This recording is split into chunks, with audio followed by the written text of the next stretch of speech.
Shalom amigos, muchas bendiciones, un saludo cordial. Bienvenidos a esta transmisión que estamos haciendo en vivo el día de hoy. Agradecido a todos los que se están conectando. Vamos a continuar hoy con el análisis de las enseñanzas del rabino Aryeh Kaplan en su obra La Dimensión Interna, donde vamos a analizar la visión del profeta Yehezkel, el profeta Ezequiel, que como sabemos su capítulo número 1 se considera una obra de Maaseh Merkabah. Así que directamente vamos a entrar a las palabras del rabino Aryeh Kaplan y vamos a ir explicando como siempre.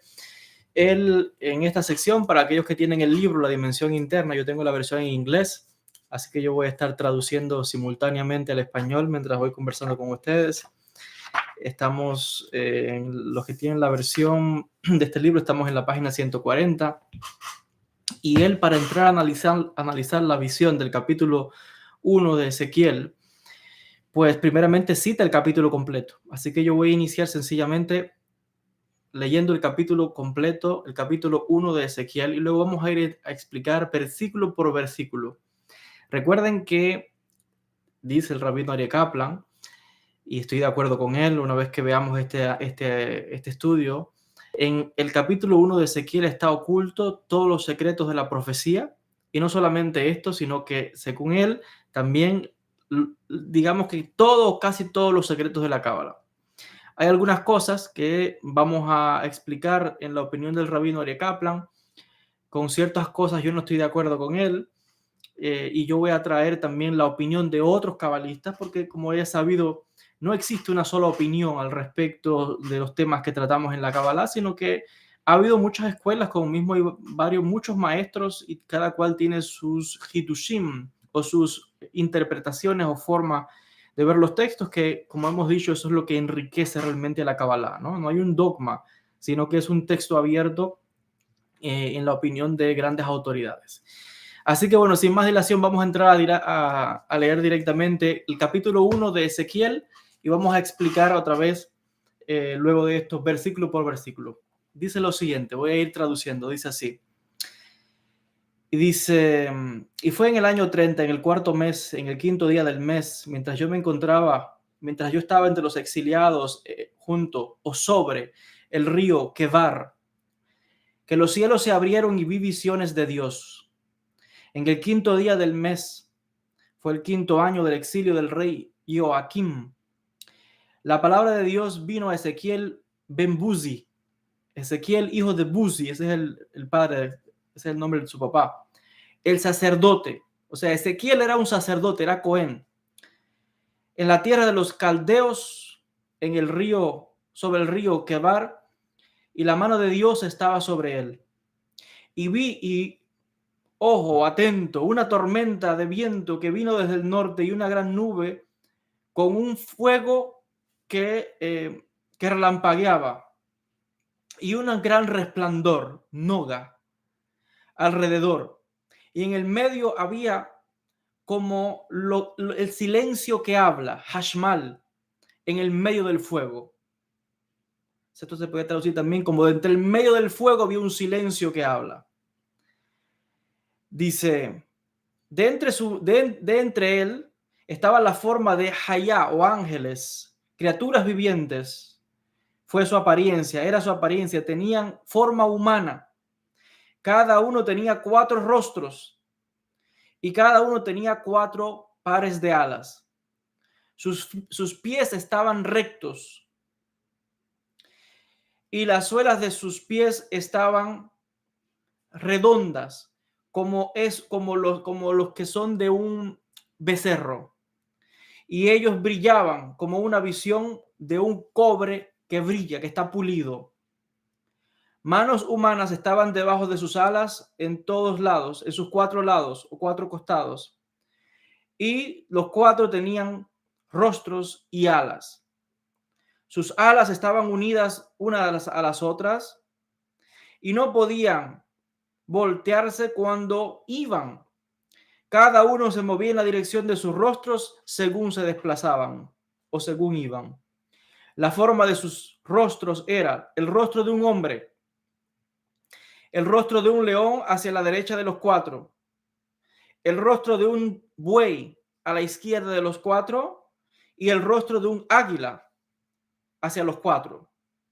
Sus rostros y alas estaban separados arriba, encima. Para cada una, dos individuos conectados. O sea, y con dos se cubrían sus cuerpos. O sea, con dos se cubrían el rostro y con dos se cubrían sus cuerpos. Cada individuo se movía en la dirección de su rostro y fueron donde el Ruach, el espíritu, iba. No volteaban o doblaban según iban. La forma de la Hayá, ángeles, tenía la apariencia de brasas de fuego. Caminando entre las Hayá, ángeles, estaba la visión de antorchas y el brillo, noga, del fuego. Y de entre el fuego salían chispas. Las Hayá, ángeles, corrían y regresaban como una visión del relámpago. Entonces miré a las Hayá, ángeles, y mira, había un solo Ofán, ángel o rueda, en la tierra cerca de las Hayá, ángeles. Y dice, uno estaba sobre cada uno de los cuatro rostros. Y la apariencia de los Ofán, ángeles, y sus acciones era como la visión del topacio. Dice, los cuatro tenían una sola forma y su apariencia y acciones eran como Ofán, ángel dentro de Ofán, ángel. O sea, ángel dentro de ángel o rueda dentro de rueda. Ellos se movían hacia los cuatro lados según iban y no volteaban según marchaban. Y tenían grandes espaldas y estaban llenos de temor. Y sus espaldas de los cuatro estaban llenas de ojos. Y cuando las Hayá, ángeles, se movieron, el Ofán, ángeles, se acercaron o fueron cerca de ellos. Cuando las Hayá, ángeles, se levantaron de la tierra, el Ofán, ángeles, también se levantaron. Donde quiera que el espíritu, Ruach, de las Hayá, ángeles, iba, también los ángeles Ofán eran llevados. Y se levantaron alrededor, dice, y se levantaron alrededor de él como el espíritu del Hayá, ángel, que en el Ofán, ángeles. Cuando uno iba, así iba también el otro. Cuando uno se detenía, así también se detenía el otro. Dice, cuando uno se levantaba de la tierra, el Ofán, ángeles, también se levantaba al lado de ellos. Porque el espíritu, Ruach, de Hayá, ángeles, estaba en los Ofán, ángeles. Está un poco confuso estos términos, los voy a explicar. Y fíjense que estoy usando hebreo-español, porque es preciso, así como lo trae el rabino. La forma de sobre sus cabezas de los ángeles, Hayá, era como el firmamento, y su apariencia era tenebrosa como el hielo, y se expandían sobre sus cabezas. Y debajo del firmamento sus alas estaban rectas hacia afuera, una hacia la otra, porque para cada individuo dos los cubrían, y para cada individuo dos cubrían sus rostros, sus cuerpos. Entonces escuché el sonido de sus alas como el sonido de muchas aguas, como la voz del Todopoderoso cuando ellos iban.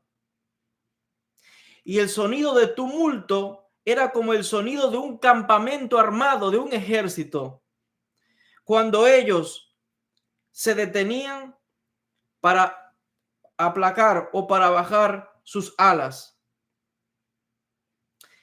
Dice, este era el sonido del firmamento que estaba sobre sus cabezas cuando ellos se detenían y cuando bajaban sus alas. Y sobre el firmamento que estaba sobre sus cabezas, como la visión del zafiro, estaba la forma de un trono y sobre la forma del trono había la forma como una visión de un hombre en él, sobre él. Y vi una visión del Hashmal, el silencio que habla, como una visión de fuego, como una casa a su alrededor. De entre la visión de sus grandes, aquí, lo que dice acá, de entre la visión de sus muslos arriba, dice, de entre la visión de sus muslos y hacia abajo, vi la visión del fuego como noga, brillo, resplandor alrededor, como una visión del arco iris en las nubes en un día lluvioso. Así fue la visión del noga o resplandor que estaba alrededor. Y esta es la visión de la forma gloriosa de Dios. Lo vi y caí sobre mi rostro y escuché una voz hablar y me dijo: Hijo del hombre, levántate, ponte de pie, porque hablaré contigo. Entonces un espíritu vino sobre mí y me habló y me levantó y me puso sobre mis pies y escuché a aquel que me hablaba. Eso es lo que está escrito en el capítulo 1 de Ezequiel y también en el capítulo 2, versículo 1, porque llega hasta el 2:1. Ahora, después de haber leído el capítulo 1 de Ezequiel, vamos ahora a ir versículo por versículo a explicar qué significa todo esto. Porque le decía, aquí está oculto los secretos de la profecía, aquí están ocultos los secretos de la Kabbalah. Y vamos a entrar a leer y a explicar lo que dice el rabino. Y como le decía, no solamente lo que está en el libro, sino que les voy a traer también las opiniones de muchísimas otras escuelas de cabalistas que quizás puedan tener una opinión quizás diferente o que complementen las enseñanzas del Rav Ari Kaplan. Dice el rabino, la visión de Ezequiel comienza con las palabras Vayehi, y así fue. Esta expresión usualmente indica tiempo de problema. Cuando uno lee en la Biblia, en la Torá, en el Tanaj, que dice Vayehi, cuando veas esa palabra en hebreo, ya sabes que hay problema. Así está escrito. Hay problema. Es como ahora me acuerdo cuando estaba en la Yeshiva en Jerusalén, el Rosh Yeshiva, que era también el que nos daba clases de Humash con Rashi, siempre nos decía, cuando en hebreo veas la palabra hine, que dice, oh, mira, lo que está diciéndote es, pon atención, mira profundamente. Entonces, de la misma manera dice el rabino de Kaplan, cuando ves la expresión Vayehi en hebreo, significa que hay problema. Siempre hay problema cuando ves esa expresión. ¿Qué era el problema que había ahora en el tiempo de Ezequiel? El exilio, el galut. El pueblo judío estaba exiliado. La profecía estaba llegando a su final en ese tiempo. Y Ezequiel era uno de los últimos profetas. Estaba exiliado en las tierras de los caldeos, o sea, en Babilonia, lo que hoy es Irak. O sea, es muy curioso, ¿no? Que Abraham es de Ur Kasdim, Ur de los caldeos. Ur era una de las últimas ciudades del periodo acadio, ya pasado la época de esplendor de Sumeria. Estábamos viendo que Ur era una ciudad importante, lo que hoy luego fue Mesopotamia, Babilonia, Irak. ¿Y el pueblo judío dónde es llevado al exilio? A Caldea, a la tierra de Abraham, de su antepasado. Es muy curioso esto. Dice el texto que, claro, para esta época el templo iba a ser destruido y sería un recordatorio de los judíos en el exilio de la tierra de Israel y por tanto no habría más profecía. Vamos a profundizar qué significa esto de que no habría más profecía. Y como voy a revelar más adelante, o el rabino va a explicar más adelante, no habría más profecía exactamente a modelo de los antiguos profetas de Israel. Pero sí se mantendría una profecía a nivel personal o individual o una profecía menor. Entonces, siempre ha existido la profecía hasta el día actual de hoy, pero no a modelo de los antiguos profetas de Israel. Si aparece alguien diciendo por ahí que es un profeta así como Ezequiel, como Isaías, como Jeremías, ese es un inventador que no hay que hacerle ningún caso. Profetas como eso no hay. Yo creo que eso es obvio, que todo el mundo sabe que no hay, que después de la época de los profetas no ha habido otro profeta como estos profetas bíblicos. Ha habido personas, siempre ha habido videntes, siempre ha habido medium, siempre hay gente que tiene percepción espiritual, hay Ruach HaKodesh, un espíritu de santidad, el espíritu que habla, pero eso son niveles inferiores de profecía. No ha habido nadie después de esta época que sea un profeta al nivel de los profetas bíblicos. Yo creo que eso es evidente, que no hay ni que explicarlo. Y todo, o sea, alguien que se diga, que se haga llamar profeta y que se invente cosas así, bueno, pues eso, un invento.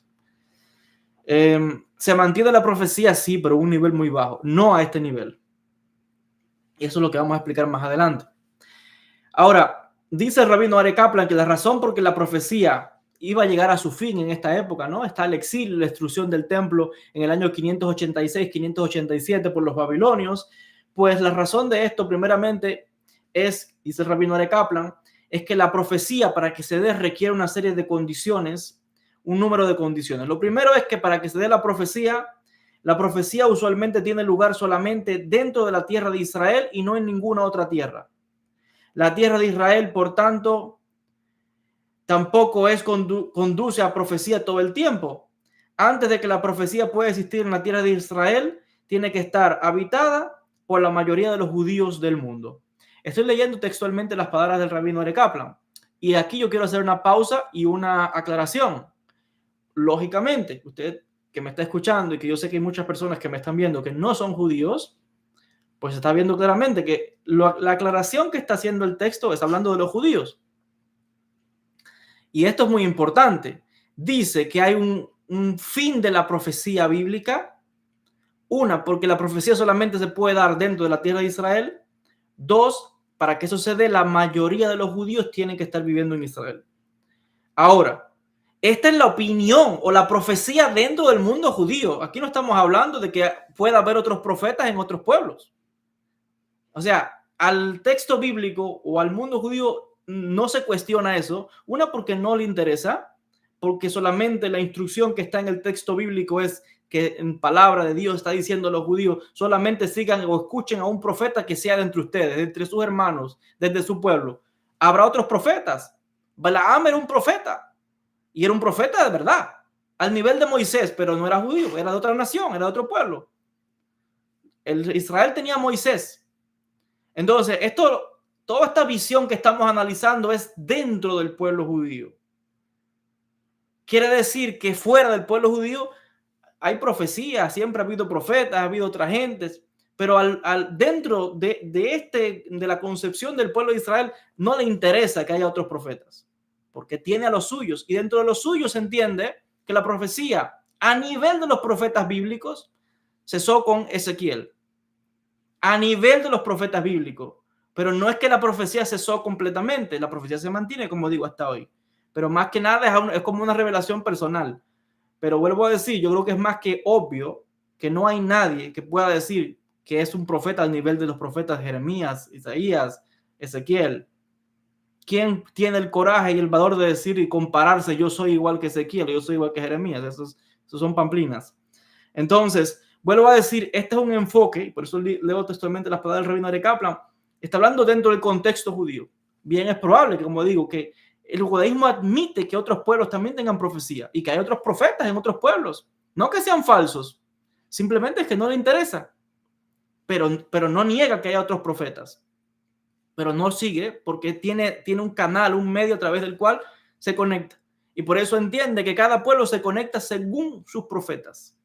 Los hindúes tendrán lo suyo, los budistas tendrán sus revelaciones, yo no lo sé. Pero al judío no le interesa, o por lo menos en esta visión acá no le interesa otro entendimiento que no sea sus profetas. Y como dicen los textos, los hijos de los profetas son los cabalistas, son los mecubalim. Por eso es que la cabala es heredera de la profecía. Entonces, hecha esta aclaración, que no se está negando, porque también hay veces que las personas tienen solamente una visión del mundo y de la vida a través de los lentes judíos, y yo puedo entenderlo, ¿no? Hay millones de cristianos, de musulmanes que basan su religión en el judaísmo, pero a veces eso puede nublar la visión y de no darse cuenta, espera, que en el mundo hay más gente, hay millones de gente, y cada cual con lo suyo. Entonces, todo esto es dentro del mundo judío, que la profecía cesó a nivel de estos profetas. Vamos a ver más adelante que se entiende que antes de la llegada de la era mesiánica habría un renacer de esta profecía. Y vamos a explicar esto más adelante.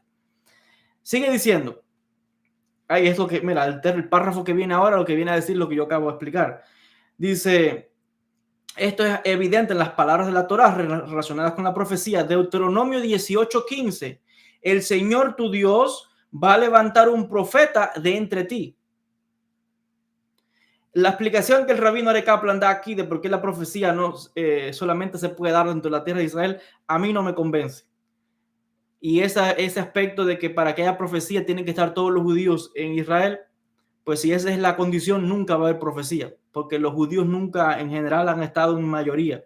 Aún en el siglo I, cuando estaba el templo, cuando estaba todo, habían como 2 millones de judíos viviendo en la Tierra Santa y habían como 2 millones más viviendo en Egipto, otros más que se quedaron en Babilonia, nunca regresaron, otros que vivían en Chipre, en Grecia, en Italia, en España. Entonces, siempre ha habido judíos. Pero fíjense qué curioso. Yo diría que hoy, según las estadísticas, por primera vez en toda la historia del pueblo judío, es hoy donde en Israel los judíos son mayorías comparados con las comunidades de la diáspora. Hay más judíos en Israel hoy que en época antigua, o que en todo tiempo, parece ser.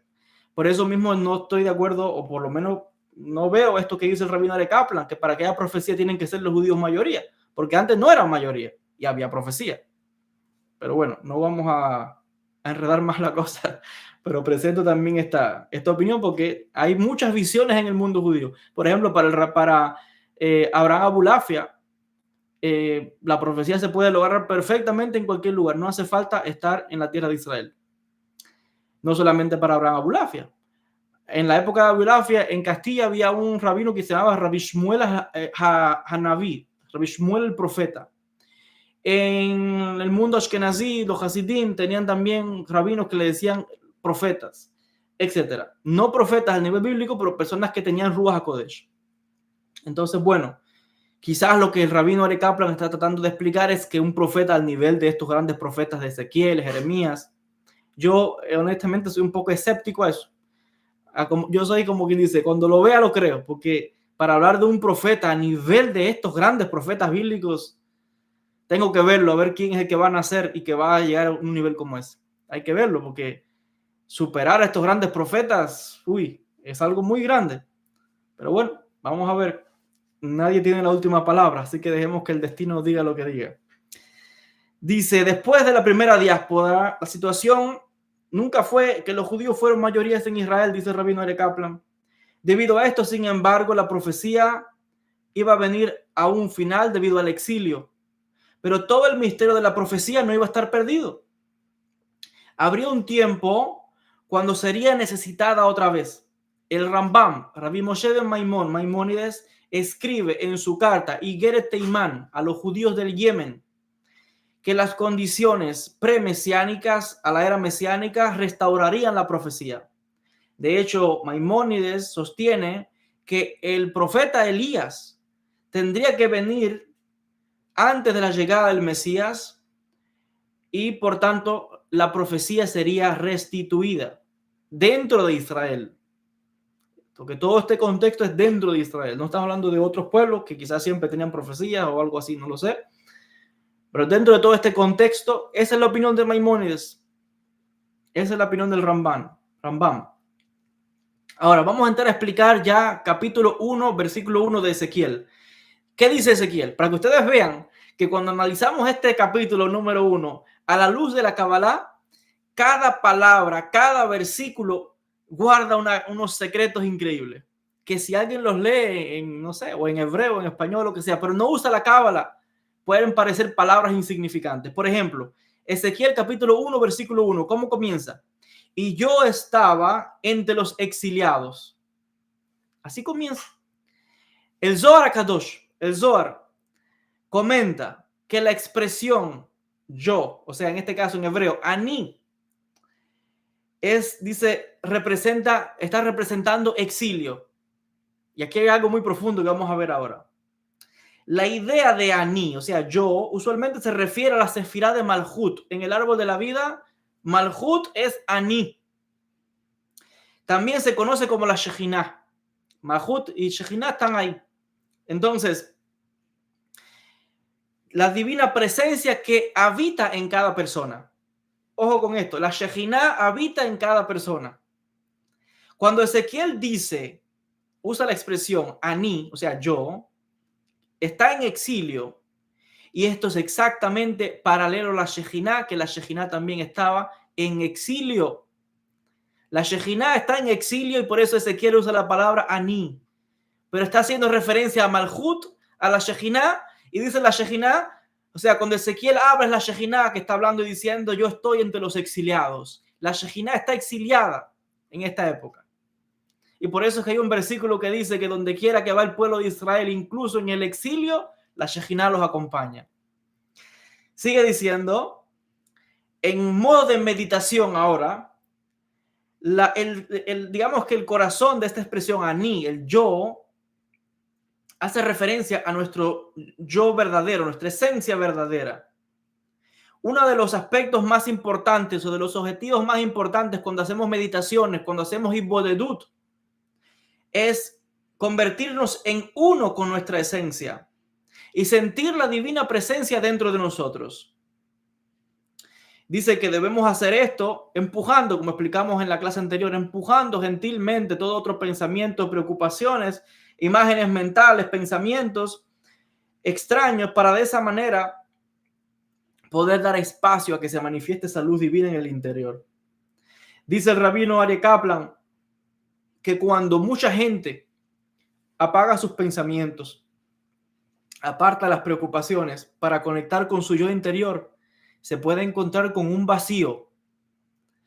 Y dice que mayormente la gente se define a sí misma en comparación con los demás. O sea, lo que los demás digan. Si aquel dice, uy, fulano es inteligente, la persona se define como inteligente.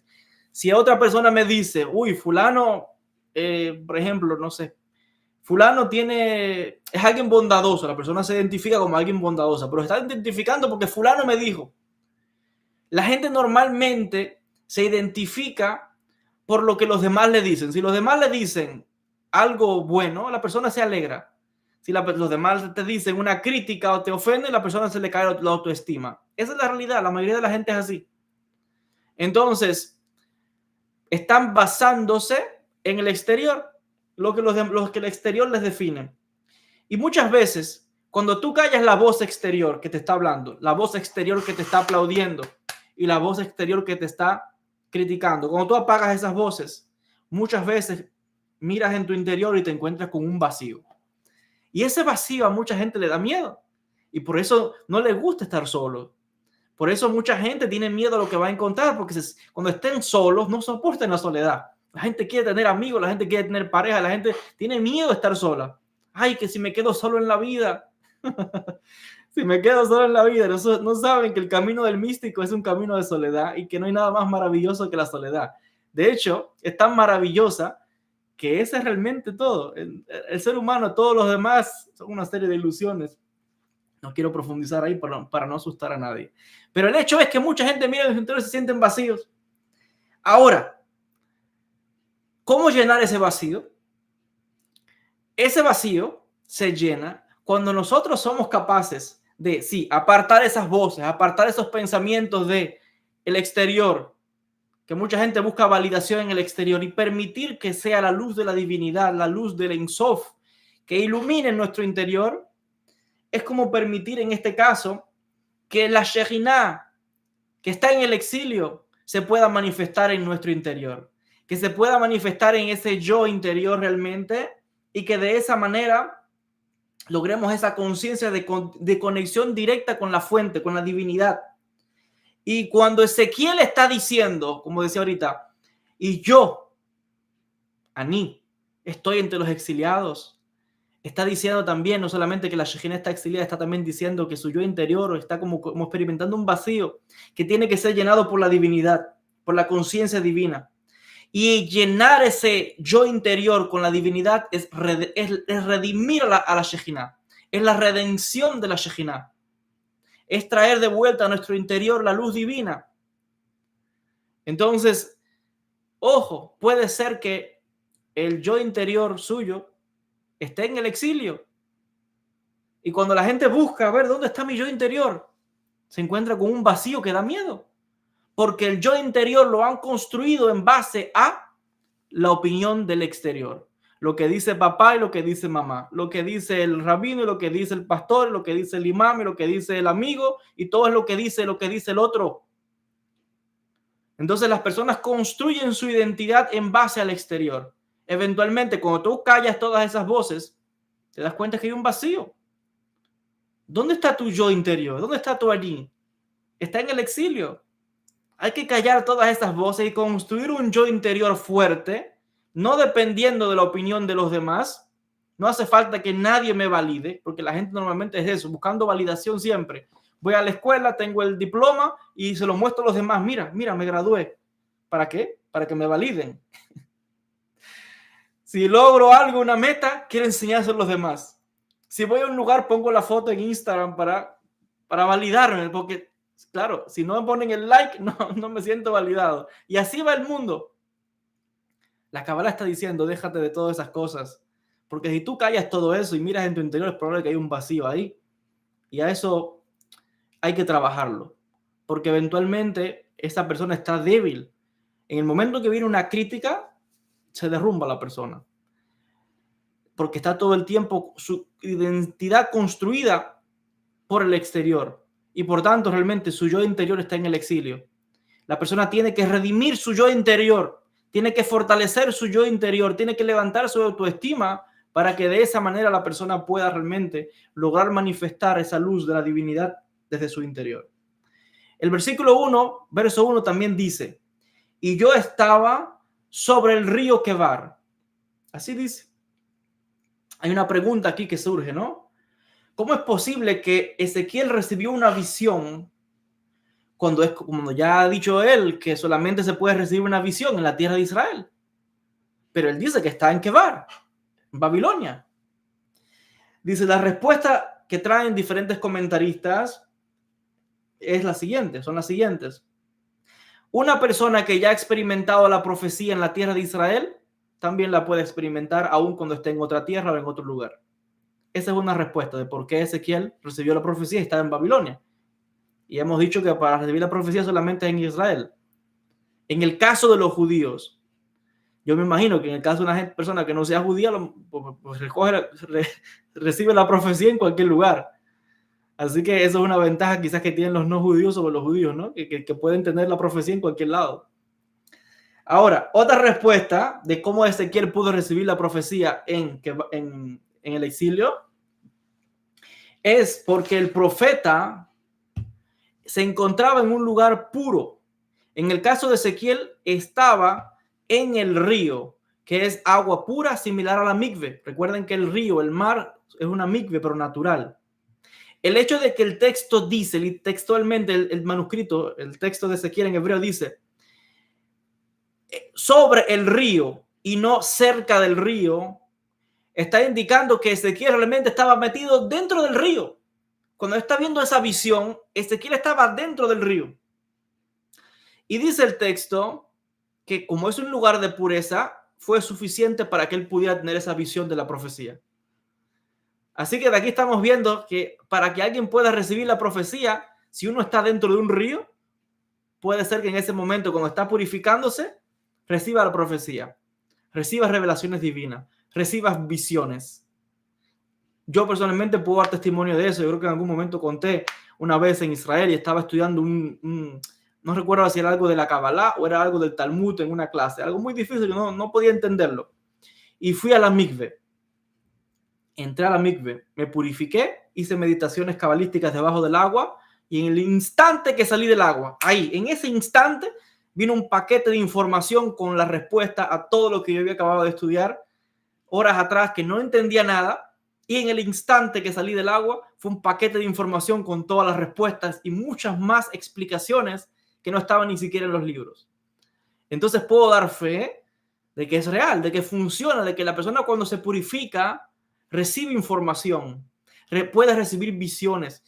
yo he consultado personas que han venido a verme que también me cuentan que al entrar en el mar o en un río han visto visiones también espirituales. Y por eso es que cuando uno va a estudiar Cábala, lo ideal, yo recuerdo que esto era algo que el maestro mío, uno de mis maestros de Cábala en Jerusalén, nos enfatizaba mucho a los estudiantes antes de ir a las clases, siempre entrar a la mikve para poder purificarnos y poder recibir esos conocimientos cabalísticos tan profundos. Así que Ezequiel estaba dentro del río y que vio esa visión de Dios, pues es prueba de que efectivamente se puede recibir la profecía en la mikve, en el mar o en un río. Así que es probable que a partir de mañana mucha gente va a estar yendo a los ríos a ver si canaliza algo. Bueno, ahora viene todo un análisis que hace el rabino sobre el río Kebar. ¿Qué es el río Kebar? ¿Dónde queda eso? Él hace un análisis ahora donde habla.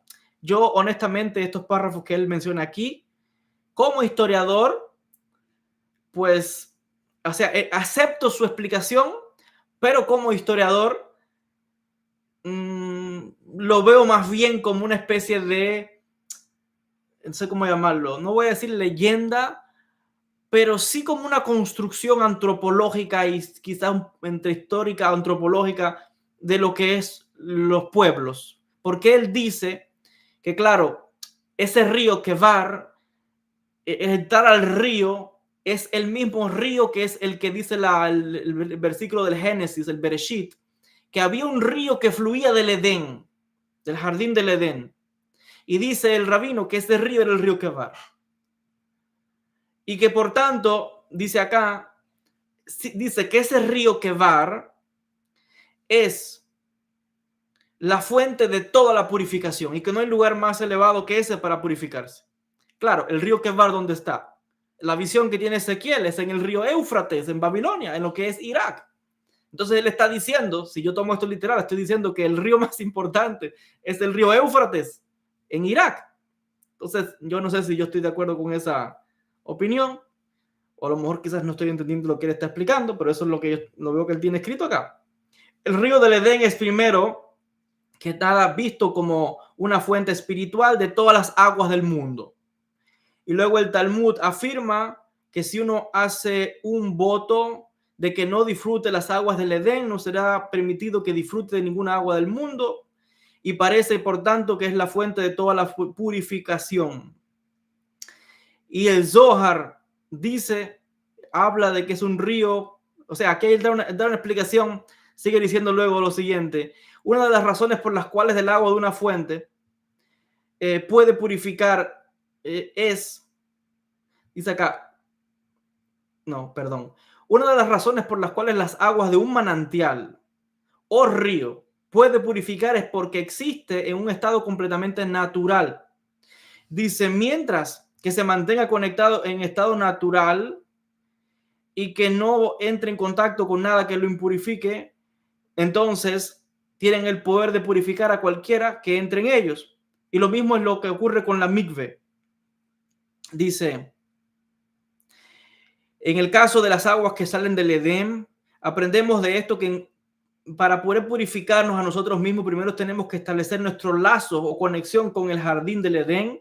Y en este caso, en el caso de Ezequiel, esto fue logrado cuando se sumergió a sí mismo en el río Kebar. Es lo que está explicando acá. Y bueno, ahora le empieza a explicar un poco más sobre el Zohar, sobre el río Kebar, habla de la Sefirá de Biná, etc. Yo voy a saltar esta parte y voy a continuar con algo donde él dice, el río que viene del Edén, él explica ahora el tetragramaton, ¿no? Habla de la letra Yud, habla de la letra Hei, la letra Vav, y él dice en cuanto a la letra Vav, que el río que viene del Edén es la letra Vav, y que Dios está acercándose a nosotros, alcanzándonos. Dice, incidentalmente, notamos que inmediatamente después de esto, la Torá menciona el árbol del conocimiento del bien y del mal que se encontraba en el medio del jardín del Edén. Y esto se refiere al río que salía del Edén. Una vez que el árbol del conocimiento existe, la posibilidad de la expulsión y el exilio viene a manifestarse. Por tanto, es necesario que Dios creara un puente, una conexión que pueda ser restablecida para reconectarnos o para conectarnos con Él. En este caso es el río que sale del Edén, y esta es la razón por la que el río estaba mencionado en este punto. La palabra, aquí viene algo muy interesante, y esto lo voy a poner en la pizarra. La palabra kevar se deletrea Jaf Bet Resh. Y hemos mencionado el hecho de que la palabra keruv, o sea, querubín, la palabra rajav, que en hebreo significa montar, y la palabra merkava, todas tienen la misma raíz. Eso es muy interesante. Dice, son todas las permutaciones de esas tres letras. Por tanto, es altamente significativo que la visión de Ezequiel tuvo lugar dentro del río Kebar. Y además, la palabra Baruch, o sea, bendito, también contiene las mismas raíces de letras. Y que no es casualidad, por tanto, que el clímax máximo de la visión de Ezequiel, cuando el profeta se describe a sí mismo como que alguien como exaltado y escuchando el sonido de las Hayot, o sea, de los ángeles, exclamando Baruch Shem Kevot Malchutó, bendito sea la gloria de Dios desde su lugar. Ezequiel 3, versículo 12. Eso es muy interesante. Fíjense que estamos entrando a analizar temas complejos de la cábala. Estos es un poco quizás difícil de comprender para muchos, otros quizás lo puedan entender fácil, pero estamos viendo primeramente el secreto de la mikve. ¿Quiere alguien lograr conexión espiritual, visión, profecía? Tiene que estar purificado. El agua es clave. Para ir al templo antes, para subir al templo, nadie podía entrar en un estado de impureza. Por eso es que había una gran mikve. Los que han estado en Israel la han visto.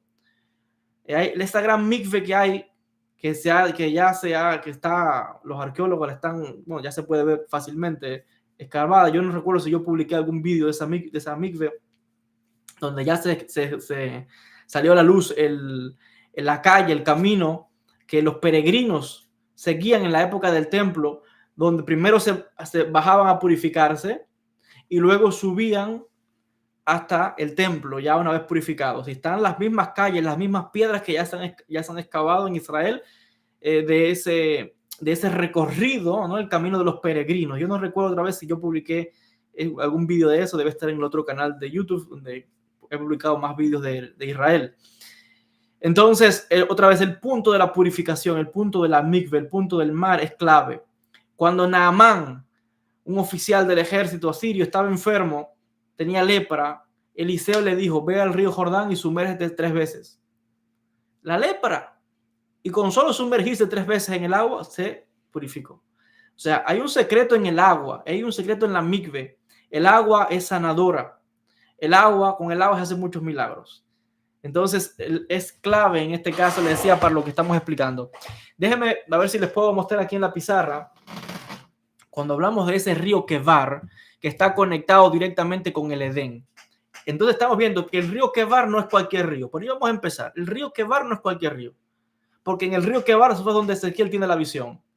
Segundo, el rabino de Kaplan conecta el río Kebar con las aguas del Edén en el sentido espiritual de que los ríos, como una mikve natural, la persona puede purificarse, puede entrar en contacto con profecía o con espiritualidad. Pero el río Kebar es tan importante que comparte la misma raíz que en hebreo para Keruv, para Rajav, para Merkavá y para Baruch, para bendito o bendición, Berajá, bendito. Entonces, a ver, vamos a ver si se puede apreciar quizás aquí en la pizarra para que vean cómo se comparten las mismas letras acá, de lo que estamos hablando. Y yo por eso quiere decir que si el río Kebar es el río Éufrates en Irak, pues el río Kebar, el río Éufrates debe ser muy importante, como lo ha sido siempre, ¿no? Para los sumerios, etcétera. Entonces, si vemos acá, ahí se puede ver Kebar es el nombre de ese río. Vemos también que la palabra Keruv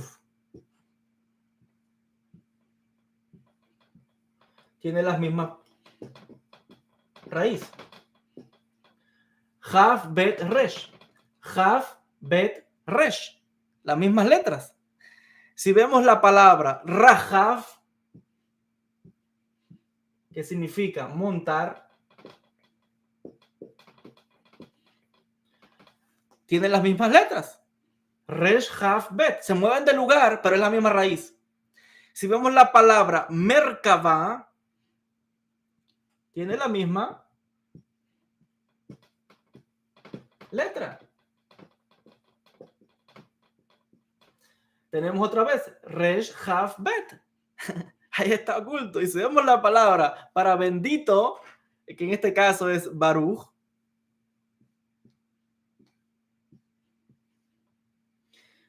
bendito,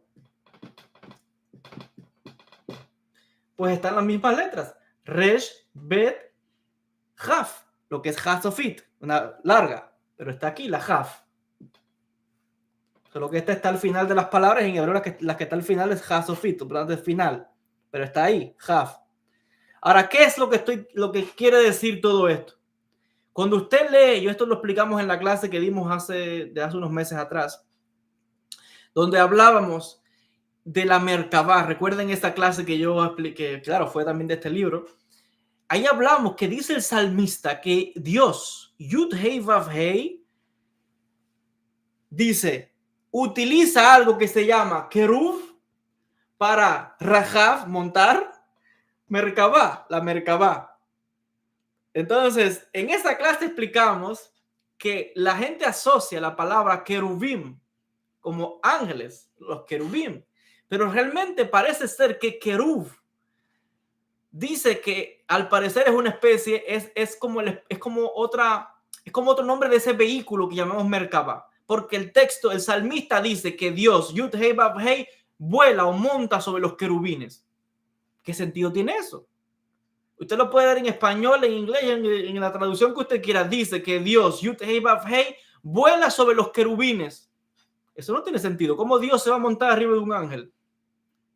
Entonces, lo que explicamos en esa clase, según la Kabbalah, el salmista está revelando al parecer que Keruv es como una especie de vehículo también. No solamente un ángel, es como una especie de vehículo donde Dios, Yud Hei Vav Hei, Rahav, se monta. Y eso se llama Merkabah. La Merkabah, que es el carruaje. Eso lo explicamos en la clase pasada. Y entonces dice que la palabra para bendito también contiene la misma expresión. Y por eso dice Baruch Shem Kevod, bendito sea el nombre de su gloria, Kavod, Malchuto Leolam Baed, y de su reino para siempre. Ahora, es interesante otra vez todo este juego de palabras que solamente se pueden ver en hebreo. Y ya sabemos que está todo conectado cuando hablamos de estas raíces de letra. Pero otra vez están conectados ¿a qué cosa? Al río Kebar. Entonces, claro, ¿por qué está conectado al río Kebar? Porque Ezequiel, en el río Kebar, ¿qué fue lo que vio? La Merkabah. Fue en el río Kebar, en el río Éufrates, donde Ezequiel vio la visión de la Merkabah. Y por eso todo este juego de palabras para indicarnos qué fue lo que sucedió. La Merkabah fue lo que vio Ezequiel. Y ya eso lo sabemos, pero yo se lo estoy mostrando con juego de palabras en hebreo para que vean cómo las palabras están conectadas. Y esto solamente lo podemos ver si sabemos el hebreo. Entonces, de esto vemos otra vez la profundidad y quizás el secreto de ese río, el río Éufrates. Habría que ver la gente que investiga los ovnis hoy en tiempo moderno, a ver si en el río Éufrates en Irak habrán visto, todavía siguen viendo avistamientos, no sé, yo no lo sé, habría que investigarlo, pero me parece muy interesante eso, ¿no? De que en el Éufrates, que es uno de los ríos más importantes, siempre lo ha sido junto al Tigris, son los dos grandes ríos de la civilización sumeria. Ahí fue donde se desarrolló la civilización sumeria, que fue la primera civilización en la historia de la humanidad. Que tengamos constancia, porque también está eso debatiendo por los arqueólogos. Pero estos son los dos grandes ríos de la civilización sumeria. Luego ya sabemos los diferentes imperios en Mesopotamia, Acadio, Babilonia, etc. Entonces estamos hablando acá, les decía, de la significancia de ese río, conectado con la Merkabah, el río Kebar. Ahora, sigue diciendo el versículo 1, todavía estamos en el versículo 1, miren cuántas cosas. Dice lo siguiente, dice Ezequiel, y yo vi las visiones, marot. Dice, yo vi visiones, en hebreo visiones marot, o sea, visiones de quién, de Elohim. El Zohar explica en ciertos lugares que marot visiones se escribe sin la letra Vav. Lo voy a mostrar ahora también. Y que esta letra Vav representa Zer Anpin. Es importante los conocimientos de la Cábala, los que vieron ya los cursos pasados donde yo expliqué todo lo que es Zer Anpin. Todo eso se explicó, pueden buscarlo en el canal. Son los Parsufim. Pero la Vav representa estas 6 sefirot. Estas 6 sefirot que es Zer Anpin en Parsuf. Y dice aquí que el hecho de que Ezequiel diga yo vi visiones, pero la palabra para Marot le falta la Vav. Se los voy a escribir ahora para que lo vean. Le falta la Vav, que se puede escribir con la Vav. Pero si le falta la Vav es porque ese momento de conexión, porque la Vav es como el brazo extendido que conecta, ya no está presente. Y según el Zohar, esto quiere decir que el nivel de la profecía estaba a punto de cerrarse completamente. Por lo menos al nivel de la profecía de Ezequiel. Y por tanto, ya hemos explicado, aunque hemos mencionado, dice el rabino, que la visión de Atzilut se reflejó en Yetzirah, ya estaba grandemente disminuida. Y después de Ezequiel, nadie más podría ser capaz de ver el carruaje divino. Nadie más sería capaz de ver a la Merkabá en toda su gloria por mucho tiempo. No dice que no lo vería, pero por mucho tiempo no se podría volver a ver a la Merkabá con toda esta gloria y con todo este esplendor. Vamos a poner la palabra.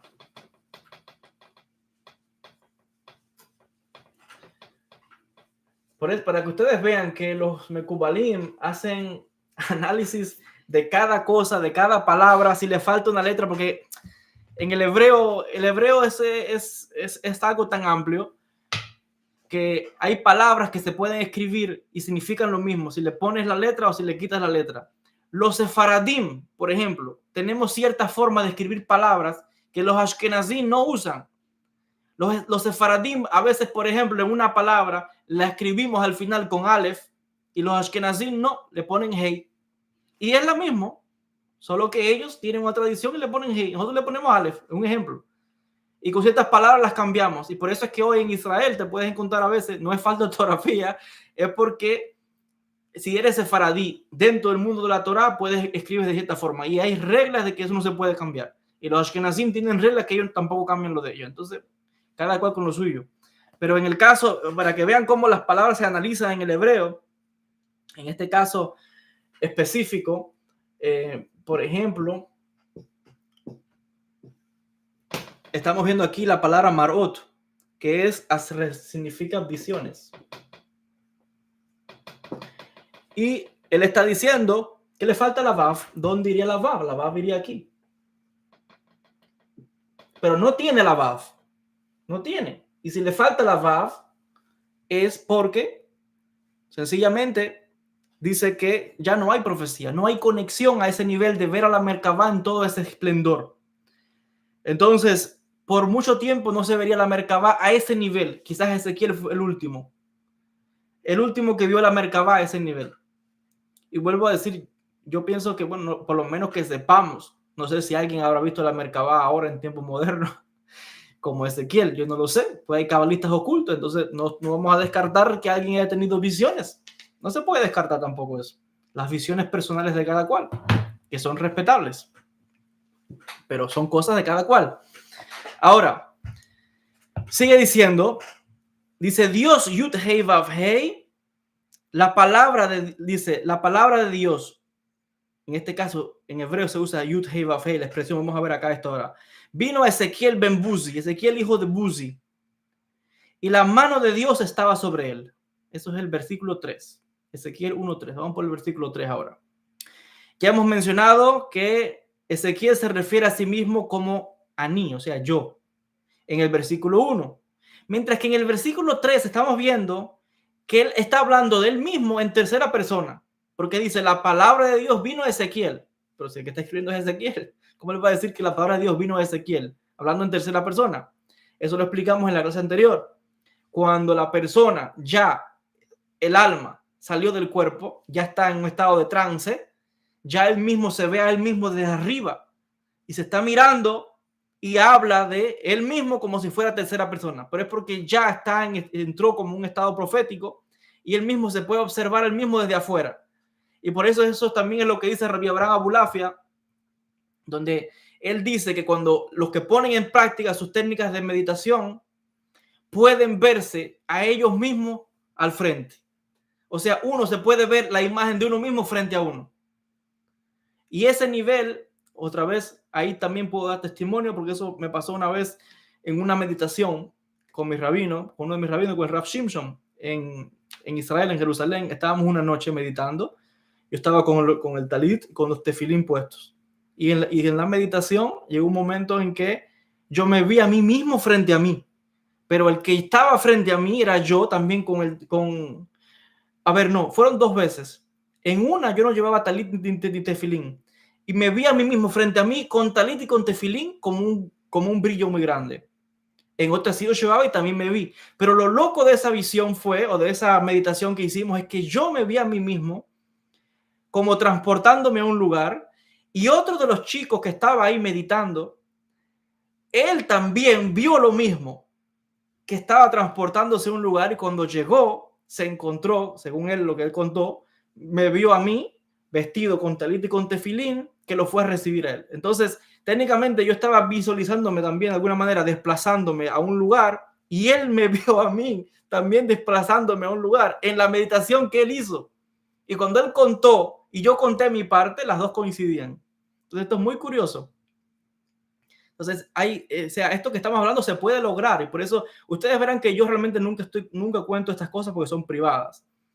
Hay muchas cosas que yo no las cuento, pero pienso que es importante hablar de testimonio, porque si tú no das testimonio de estas cosas, todo puede quedarse en la teoría y pensar de que esto es como un imposible, que hay que hacer, que no se puede lograr. No, sí se puede lograr. Y por eso es que hay que dar un testimonio. Y no soy yo el único. Mucha gente quizás que hacen lo mismo también se habrán visto ellos mismos frente a frente. Uno ve la imagen de uno frente a uno, pero en un nivel mucho más, como más elevado, más kadosh, kedushá, santidad, etc. Entonces, dice el texto que Ezequiel se está refiriendo él mismo en tercera persona porque está fuera del cuerpo y él se puede observar. Y dice el pasuk y continúa diciendo: en el primer caso, o sea, en el versículo 1, donde él decía, yo Ezequiel estoy exiliado, es porque él estaba hablando, o sea, normal, dentro de su Neshama, estaba dentro de él.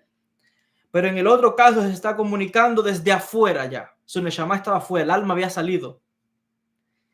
Y la importancia, la diferencia más importante entre estos dos versículos es el uso del nombre Elohim, mientras, o sea, en el primer verso, mientras que en el segundo o en el tercer verso se usa el nombre Yud Hei Vav Hei. Los nombres de Dios no son las mismas frecuencias de energía. No es lo mismo Elohim que Yud Hei Vav Hei, que Adonai. Son nombres, sí, son nombres de Dios, pero no es la misma frecuencia de energía y no hacen referencia a las mismas cosas.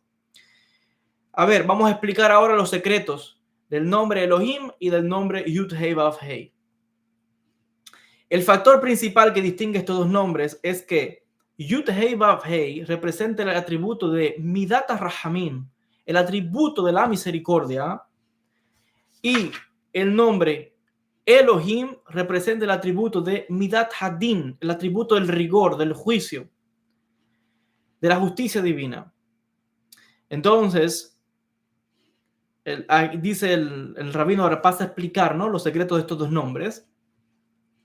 Dice, el nombre divino Elohim se usa exclusivamente a través del capítulo 1 del Génesis para referirse a ¿cuál es la palabra en español?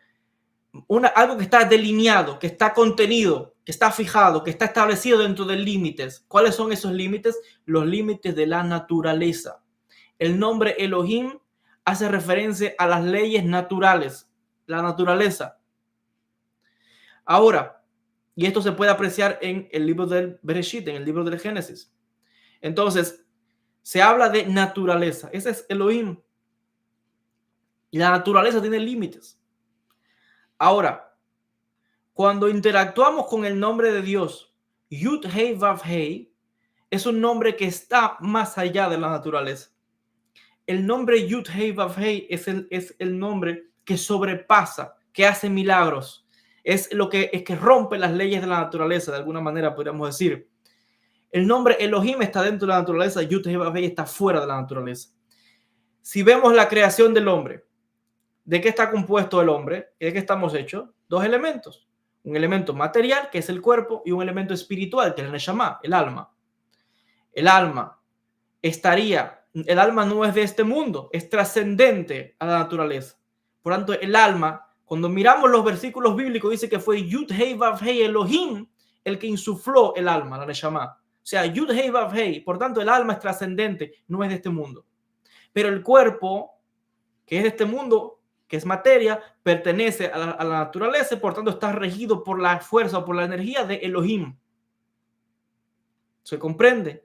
La Neshama va conectada a Yud-Heh-Vav-Heh y Elohim conecta con el cuerpo, que es materia, que es lo físico.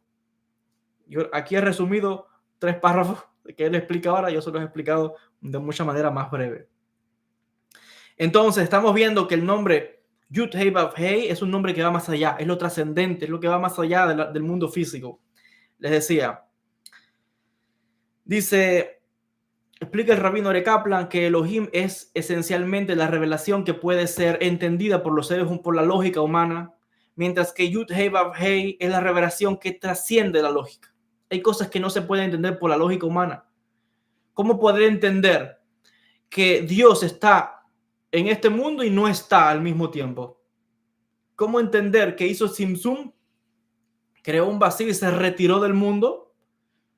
Y sin embargo, si se retiró, queda un reshimó, como un rastro, pero realmente no está en el mundo. Dios no está en el mundo, dicen los cabalistas. Y al mismo tiempo está en el mundo. ¿Cómo entender que Dios es infinito, innombrable, inconocible? Es un misterio. Nunca podremos llegar al Ein Sof, al Dios verdadero, real, Ein Sof. Nadie nunca llega, nadie nunca puede conectar con eso tan, no sé, no hay palabras para describir eso. Y al mismo tiempo, decimos que nos comunicamos con Dios, decimos que hablamos con Dios, decimos que recibimos revelaciones de Dios. ¿Cómo entender entonces toda esa paradoja? Para la cábala, ser y no ser, existir y no existir, coexisten al mismo tiempo. Yud-Heh-Vav-Heh va más allá de la lógica. Elohim va dentro de la lógica. Ahí podríamos poner a los científicos, a los filósofos, porque solamente ellos se basan con pruebas tangibles. No hacen pruebas en lo espiritual. Los científicos solamente es lo que la lógica te dice y lo que se puede replicar. Estarían dentro de las leyes de lo que llamaríamos Elohim. Pero Yud-Heh-Vav-Heh es lo que no se puede entender con la lógica. Es lo que es trascendente, es lo que es más allá de este mundo. Y la Neshama es más allá de este mundo. La esencia de la Neshama, nadie la puede saber nunca, nadie. Nadie nunca puede saber su esencia. Usted no puede saber mi esencia. Para que vean que estamos hechos a modelo del Ein Sof, que nunca podremos saber la esencia. Es el atzmut del Ein Sof, nadie nunca, jamás podrá saberlo. Imposible. Y de la misma manera, nadie puede saber nuestra esencia. Como decía Rabbi Nachman de Breslev, nuestro secreto muere con nosotros. Usted lo que conoce de mí son mis manifestaciones que yo haga pública, pero usted no me conoce a mí. Y lo que es más, nadie nunca puede conocer realmente a otra persona. ¿Usted cree que conoce a su pareja? ¿Usted cree que conoce a su mujer? ¿Usted cree que conoce a su marido? Piénselo 2 veces a ver si es verdad que usted conoce a su mujer o a su marido o a sus hijos, porque usted va a ver que constantemente va a descubrir cosas nuevas. Y recuerde que al final la persona solamente conoce lo que uno quiera revelar. Entonces la esencia de uno nadie la conoce, solamente uno, si es que la conoce, porque creo que hasta nosotros mismos nos estamos descubriendo nosotros mismos, estamos estudiándonos a nosotros mismos para ver ese yo interior. Y eso es prueba de que estamos hechos a modelo del Ein Sof, que es un gran misterio. Usted me está viendo, como le decía, quizás, bueno, ahora aquí como quizás un maestro, rabino, profesor, no lo sé. Pero eso es una faceta, es como un rostro que yo estoy desplegando, un parsuf. Pero ese no soy solamente yo. Hay otro yo que es privado, que usted no lo puede ver. Cuando estoy en casa, cuando quizás leo algún libro, cuando hago un deporte, cuando estoy regando agua a mi jardín, a mis plantas, usted no ve eso.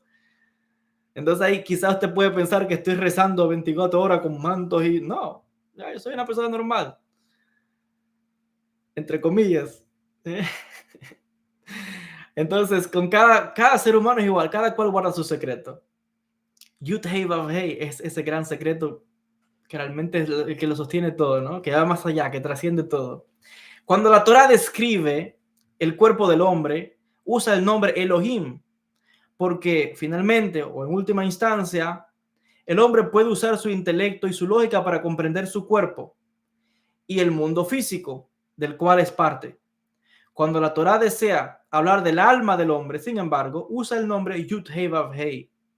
Y esto es porque no podemos comprender su alma y es en un nivel que trasciende toda lógica. Así está escrito, dice el rabino Ore Kaplan.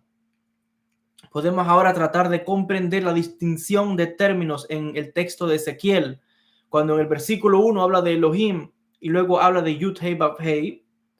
Cuando Ezequiel usa el nombre Elohim, él se refiere a sí mismo como Ani, yo, indicando el hecho de que está todavía atado, conectado a su cuerpo y limitado, por tanto, por la naturaleza y por la lógica humana. Pero cuando Ezequiel en el versículo 3 está usando el nombre Yud Hei Vav Hei, está hablando de él mismo en tercera persona, como porque ahora se encuentra fuera de la propia lógica. Así está explicando el rabino Ore Kaplan. Miren lo que estamos hablando acá.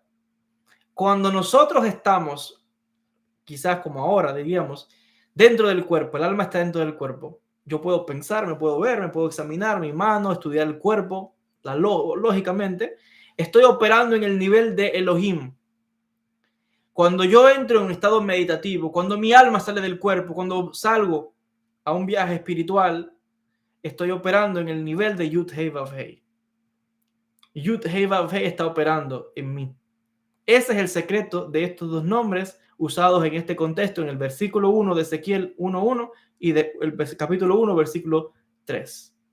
Yo creo que aquí estamos en tiempo suficiente para hacer la pausa, ¿no? Llevamos ya 1 hora y 7 minutos de clase, así que vamos a hacer una pausa aquí y voy a dar paso ahora a preguntas que puedan tener y claro, en la próxima, el jueves, que vamos a hacer otro en vivo, el jueves a las 8, vamos a continuar con este análisis de la visión del capítulo 1 de Ezequiel. Entonces, fíjense que no hemos pasado del versículo 3 y estamos viendo la profundidad de estos textos bíblicos, el análisis que hemos hecho de las letras hebreas, de las raíces. O sea que hay una profundidad acá. Cuando uno va al hebreo, cuando uno va al idioma original donde está escrito el texto, cuando alguien lee eso en español o en inglés o en el otro idioma, no se da cuenta de lo que estamos hablando. Porque de hecho siempre van a traducir Dios. Usted no se da cuenta que usó la palabra Elohim y usted no se da cuenta que usó Yud Hei Vav Hei o Yud Hei Vav Hei Elohim. Siempre el traductor va a traducirlo Dios o el Señor o como lo quieran traducir. Porque cada traductor traduce como él entiende, según su cultura o según lo que él determine. Pero eso solamente se puede ver cuando uno va al hebreo y dice, espera, pero aquí usó un nombre y aquí usó otro. ¿Por qué cambió? Y es que hay secretos ahí. ¿Por qué está usando? Escribió Marot con Baf, sin Baf. ¿Qué significa esto? Se equivocó, falta ortografía. Falta ortografía el escriba.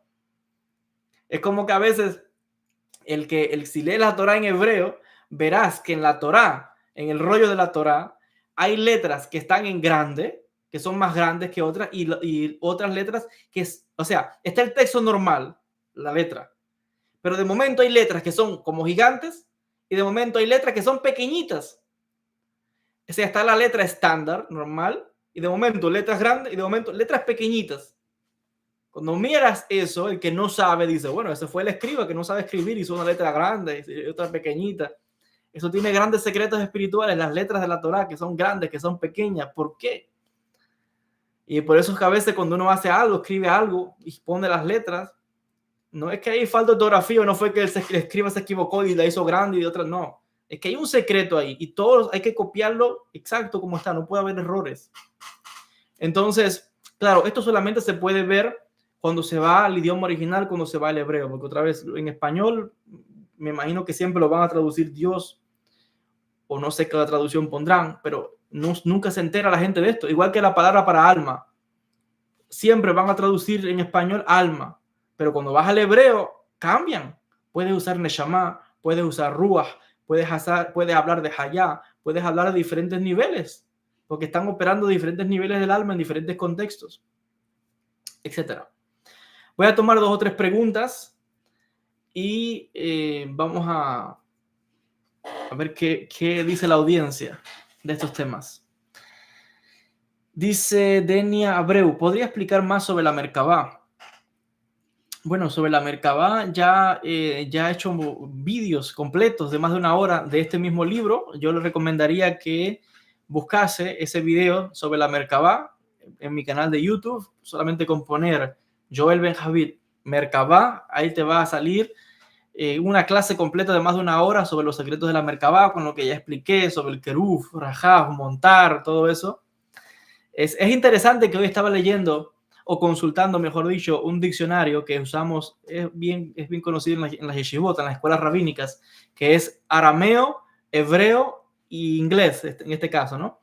Y es interesante que cuando busqué la expresión para Merkabá en arameo, la expresión que usaba en arameo para Merkabá es como Merkaftá Nisha, es como carruaje de mujeres, decía así. Me pareció un poco curioso, ¿no? Yo diría carruaje de mujeres. Así que habría que ver, ¿no? ¿Quién es el que anda en la Merkabá? A lo mejor también andan, no sé, ángeles femeninos, qué sé yo. Isaac Rodríguez, shalom, shalom, Rabiol Bejaví, bismillah. Gracias, Isaac, por la sedacá. Dice, a ver qué otra pregunta.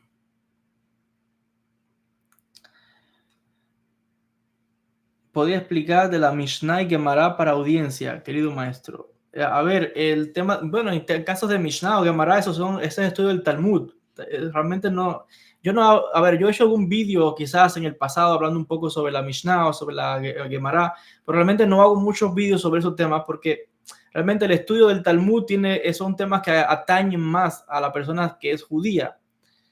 Quizás un no judío pueda derivar algún aprendizaje del Talmud, sí, porque el Talmud también te habla, por ejemplo, de cosas paranormales, te habla de espíritus, de demonios, del alma, te da consejos éticos, pero realmente el Talmud es el core, como el centro de todo el análisis que hacemos para desgranar las leyes judías. Entonces, si la persona no es judía, pues como que no hago muchos vídeos sobre eso, porque qué sentido viene hablar de leyes judías cuando yo sé que la mayoría de mi audiencia no son judíos.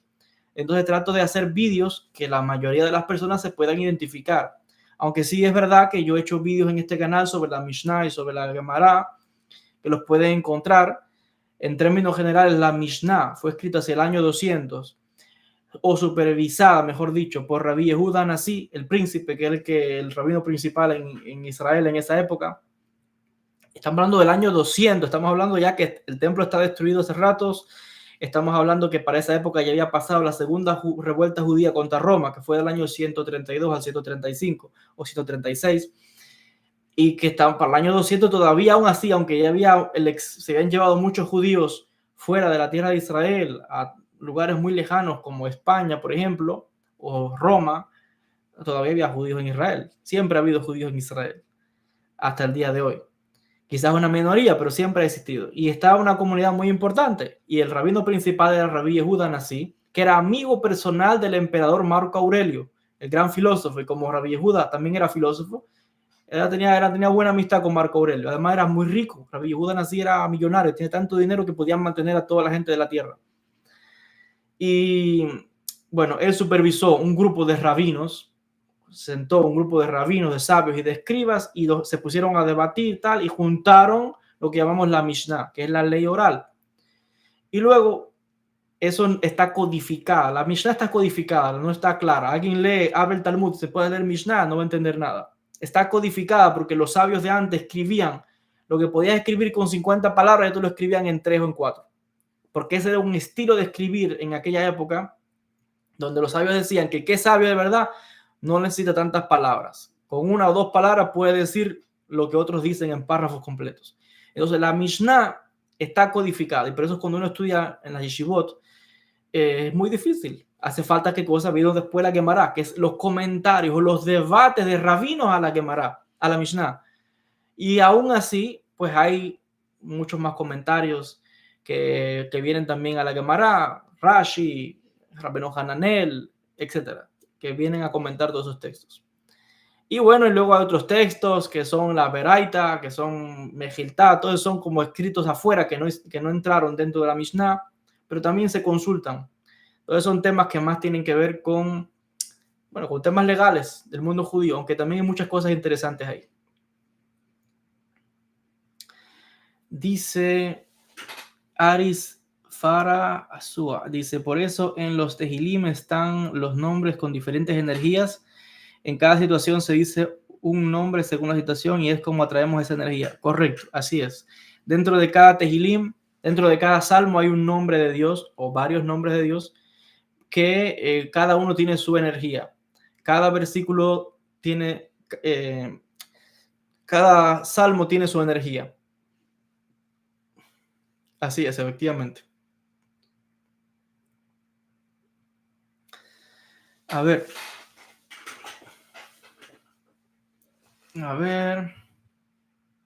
¿Alguna otra pregunta?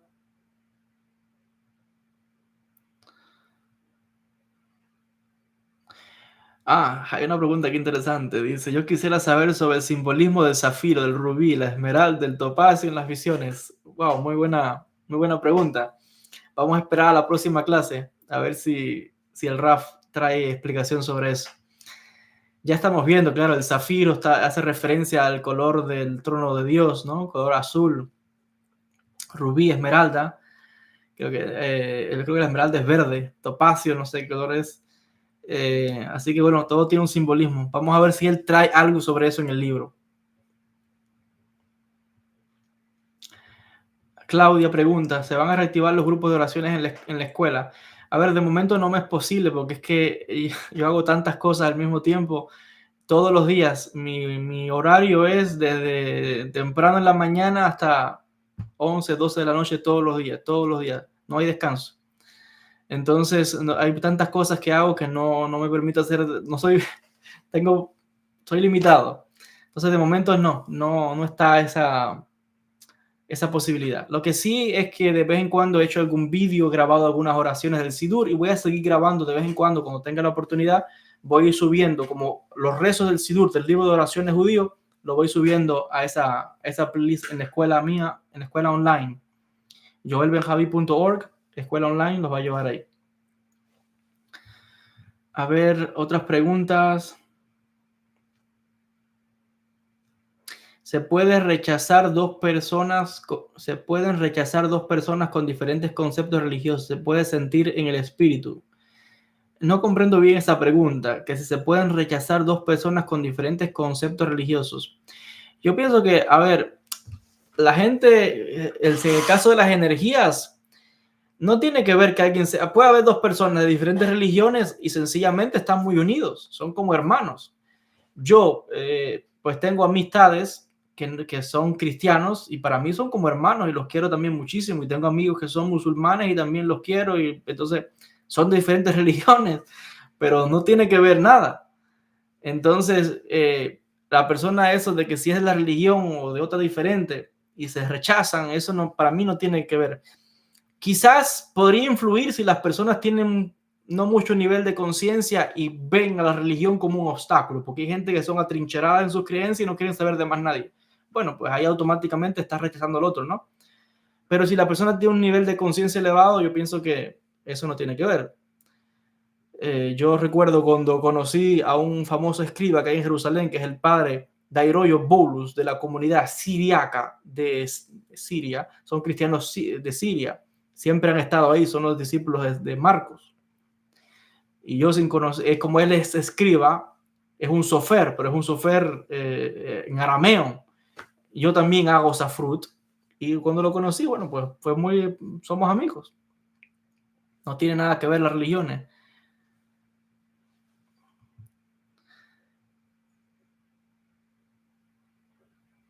Dice, escuché hablar del dios de la Merkabah que sería Metatron y no Ensof. Bueno, la respuesta a esa pregunta la responde Rabí Yehuda Halevi, en la obra El Kuzari, en el apéndice, la edición, yo no sé si está traducida al español, la versión que yo tengo está en hebreo y en inglés, pero en los apéndices se habla la posición de los filósofos sobre eso que se llama la primera causa o la causa de las causas, lo llamaríamos en Sof, y el intelecto activo, que es lo que llamamos Dios. Entonces, esa primera causa de las causas creó al parecer un primer ser, y a través de ese primer ser se ha creado todo lo demás que existe. Esa es una opinión. Algunos dicen, bueno, que puede ser Metatron, dicen algunos. Pero realmente Metatron no es el único que anda en la Merkabah. Hay textos que dicen que realmente todos los ángeles andan en una Merkabah. Eso lo estaba leyendo el otro día, no recuerdo dónde lo leí. Y de hecho voy a hacer quizás un vídeo sobre eso, donde cada uno de los ángeles dice que tiene su Merkabah. Entonces, hay muchas Merkabot, no hay una sola. Y de hecho en la Kabbalah se trabaja para que la persona cree su propia Merkabah para poder acceder a los mundos espirituales. Eso también son técnicas de meditación que hacemos. Pero no, Metatron no es Dios. De hecho, está escrito en el Talmud que Metatron, como tiene un puesto tan importante en el universo de Briah, en algún momento él se llenó un poco de orgullo y dice que Dios, Yud-Hei Vav-Hei, mandó a que lo tomaran y que le dieran 39 latigazos de fuego para que no se le olvide jamás que hay un solo Dios, que es Akadosh Baruj Hu. Entonces, ahí está escrito en el Talmud.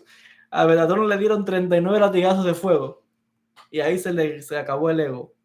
Entonces, Metatron no es Dios. Hashem, Akadosh Baruj Hu, es uno solo. Uno solo. Pero él tiene en su lugar príncipes, seres espirituales que dirigen la creación. Y por encima de Metatron hay seres más elevados que Metatron. El Talmud lo explica.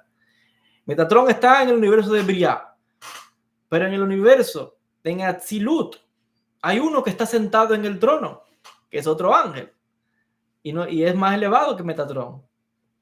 Entonces, yo creo que en algún momento lo dije, en alguna clase, expliqué el nombre y está todo un debate en el Talmud sobre eso. Entonces, realmente solamente hay un solo Dios, una sola, ese Ein Sof. Solo que eso es como un gran misterio. Nadie aquí puede saber la esencia de Hashem, nadie. La persona que habla de que dice Jehová es otro Dios, todo eso son traducciones que han hecho los cristianos de textos hebreos, pero no son correctas las traducciones. Las consonantes Yud, Hei, Vav, Hei se pueden pronunciar de muchísimas maneras. Y cuando usted lo ve en hebreo, están todas las vocales que cambian la pronunciación según el contexto, según el versículo. Entonces fueron los católicos los que vinieron con esas traducciones y ponen todos esos inventos y tal, pero no tiene nada que ver. Hay preguntas que me están haciendo, pero son preguntas que no tienen que ver con la clase que hemos dado. A ver, la persona que pregunta sobre el Urim y el Tumim, pues ya he hecho un vídeo sobre eso, también lo puede encontrar en el canal, solamente con poner mi nombre. Yo creo que yo hablo casi de tantos temas. Es normal que cuando se reza a Dios y se le adora sentir como electricidad. Bueno, sí, la persona puede sentir como una energía, como una corriente que recorre su cuerpo, que sí, es normal. Porque está en un estado de meditación, de concentración, y está de alguna manera también canalizando. Siente en su espíritu la presencia, puede ser de un ángel, puede ser la energía divina que está fluyendo en esa persona. Fueron 39 latigazos porque está prohibido llegar al 40. Y no solamente a Metatron, en la ley judía, los judíos de la antigüedad, la ley dice que hay que darle a la persona, si se encuentra culpable, son 40 latigazos, pero no se llega a los 40, se dan siempre 39. Porque eso muestra un tipo de gesed, de misericordia. No hay que se pone un límite. Siempre es importante pausa antes. Yo leí una vez una explicación muy interesante sobre el 39. Pero nunca se debe llegar, siempre uno para antes. Una especie de misericordia. divina.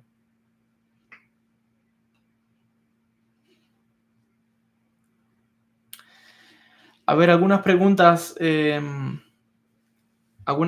que quieran hacer, 2 o 3 preguntas más voy a tomar sobre las clases de hoy. A ver. Recuerden que vamos a estar en vivo otra vez este jueves a las 8 de la noche. Si Dios quiere, estoy intentando llevar estas clases ahora martes y jueves, 8 de la noche. Bueno, pues ahí gratuitamente. Y el que quiera profundizar en temas más avanzados, pues puede ir a la escuela online, joelbenjavi.org, ahí va a encontrar más información. Este domingo pasado dimos una conferencia sobre Rabí Abraham Abulafia, donde explicamos también temas relacionados con secretos del nombre de Dios, la Merkabá, y todos los meses estamos dando clases en vivo por Zoom, en privado, desde la escuela online, porque son temas más avanzados que no se pueden hablar públicamente. Porque sí es cierto que hay muchas personas que quieren aprender, pero también hay personas que no están a ese nivel y un maestro debe cuidar las conciencias de que no todos los estudiantes pueden soportar esa información. Uno no puede dar todo así de golpe, pum, porque explota a la persona. Cada cual en su nivel. Y lo otro es porque hay personas que vienen a veces a estos materiales de Cábala y que no saben Cábala y solamente vienen quizás a tomar cosas para después hablar en contra de la Cábala, en contra de los judíos, y no se puede dar ese... O sea, son gente que no saben lo que dicen y solamente vienen pues para encontrar faltas y para luego hablar disparates, como me he encontrado que hablan por ahí de la Cábala y todo lo que hablan es ratas, o sea, errores, solamente para publicidad y no sé qué más. A ver, dos preguntas más y vamos cerrando la transmisión de hoy.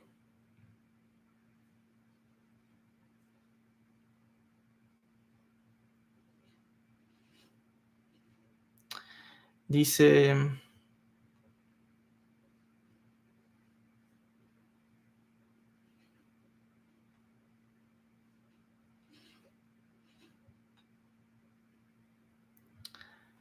A ver, una pregunta más y con esto finalizamos.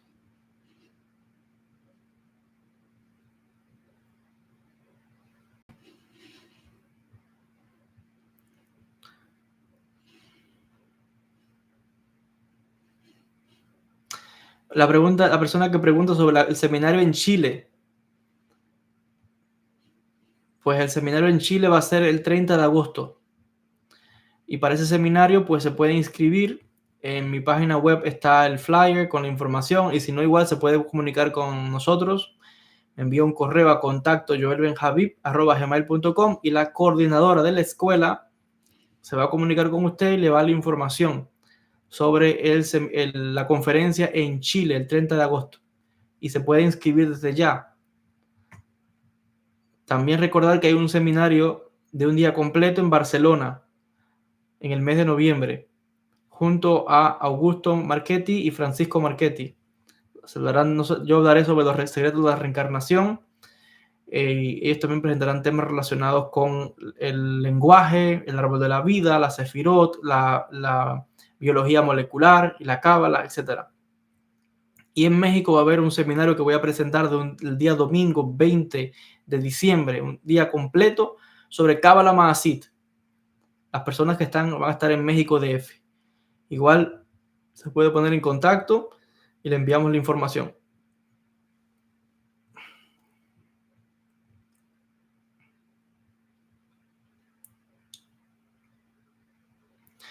Una pregunta final, a ver.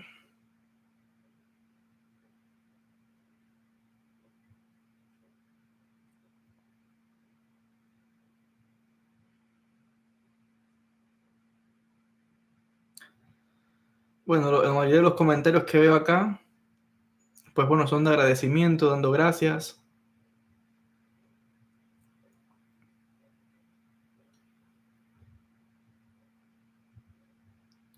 Pues sí, la mayoría de los comentarios son dando gracias, así que bueno, yo de mi parte, gracias también a todos ustedes, a los que se han conectado. Yo creo que con esto vamos cerrando la transmisión del día de hoy.